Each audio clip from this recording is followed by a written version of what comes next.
Indonesia. Menulis karya ilmiah memang banyak dinilai sebagai pekerjaan yang lebih sulit dibanding karya non-ilmiah. Alasan utamanya adalah karena ada pakem atau standar yang memang perlu dijadikan acuan untuk dipenuhi. Meskipun lebih sulit, namun bukan berarti penyusunan karya ilmiah ini tidak bisa dinikmati prosesnya. Kunci agar proses penulisan tidak terasa memberi tekanan adalah menulisnya dengan efektif dan efisien. Nah, pada subtopik kali ini kita akan membahas tahapan-tahapan dalam menyusun karya ilmiah. Tahapan pertama adalah menetapkan bentuk karya ilmiah yang akan kita buat.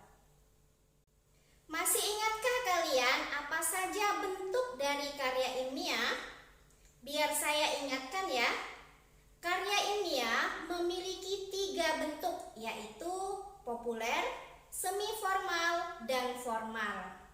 Karya ilmiah populer bentuknya artikel. Semi-formal berupa makalah atau laporan, dan formal berupa penelitian seperti skripsi, tesis, dan disertasi.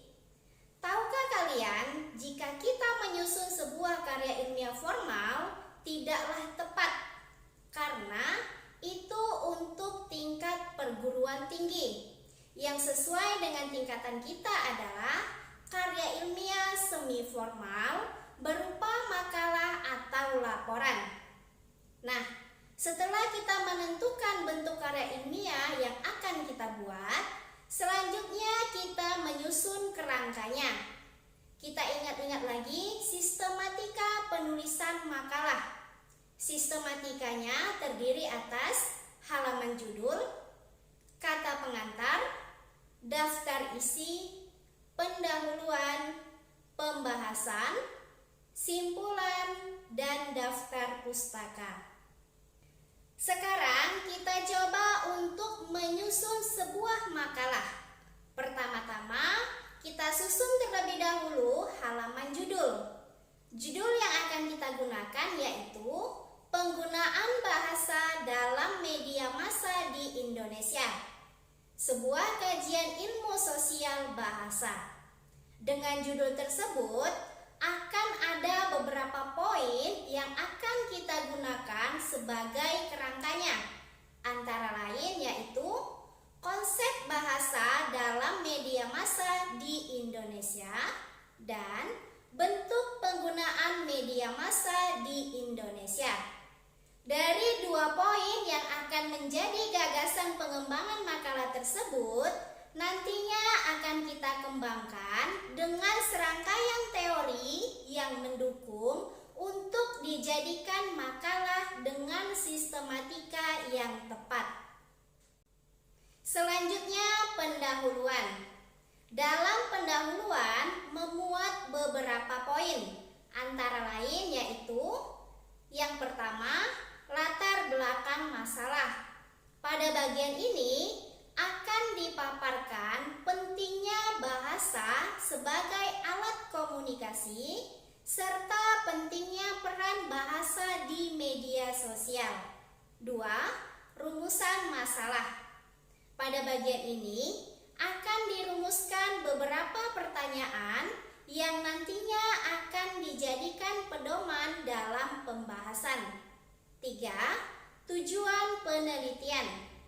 Tentu ini memaparkan hal-hal yang menjadi tujuan dibuatnya karya ilmiah ini. 4. Manfaat penulisan. Memuat kegunaan penulisan karya ilmiah. Setelah pendahuluan, kita masuk ke bagian pembahasan. Kita dapat memulai bagian pembahasan ini dari konsep bahasa dalam media massa di Indonesia. Bentuk penggunaan bahasa dalam media massa di Indonesia. Bagian pembahasan ini sudah sangat sesuai dengan kerangka awal yang sudah kita rumuskan sebelumnya. Yang terakhir bagian penutup. Dalam penutup, hal yang harus ada adalah simpulan dan saran. Dalam simpulan, memuat hubungan atau korelasi antara bahasa dan media massa, juga memuat saran bagi perbaikan penulisan karya ilmiah selanjutnya. Tak lupa, keberadaan daftar pustaka juga sangat penting sebagai bentuk pertanggungjawaban terhadap penulisan karya ilmiah yang dilakukan. Setelah melalui tahapan menentukan bentuk karya ilmiah, menyusun kerangka, dan mengembangkan karya ilmiah, tahapan yang terakhir adalah menyunting karya ilmiah. Dalam menyunting karya ilmiah, yang perlu kita lakukan adalah yang pertama, tentunya menyiapkan karya ilmiah yang akan kita sunting. Kemudian, mengecek kelengkapan sistematika karya ilmiah. 3. Mengecek unsur kebahasaan karya ilmiah seperti penulisan judul, kata impersonal, kata denotasi, kata baku, pendefinisian istilah, kalimat pasif, dan penulisan daftar pustaka. Dan yang terakhir, mengecek ejaan, seperti ejaan yang terdapat pada bagian pendahuluan dan pembahasan. Selesai sudah materi kita pada topik karya ilmiah ini. Sampai bertemu pada topik selanjutnya. Wassalamualaikum warahmatullahi wabarakatuh.